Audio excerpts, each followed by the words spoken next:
abolish ICE is, if anything, less controversial in a lot of ways than defund the police.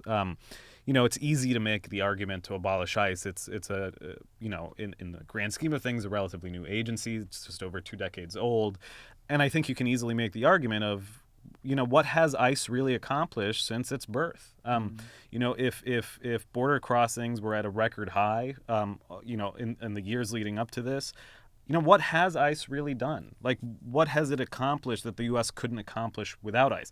And the difference between calling for the abolition of ICE versus defunding the police is that ICE is a very specific law enforcement agency that is growing more and more unpopular by the day, and every time they're on TV, they become more unpopular.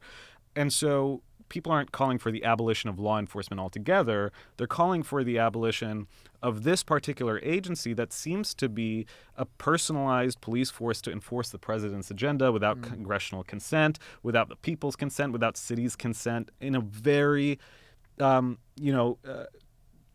destructive and violent way. The fact that they're masked, the fact that they're not uniformed, it's very chaotic in a way that I think Americans are not used to.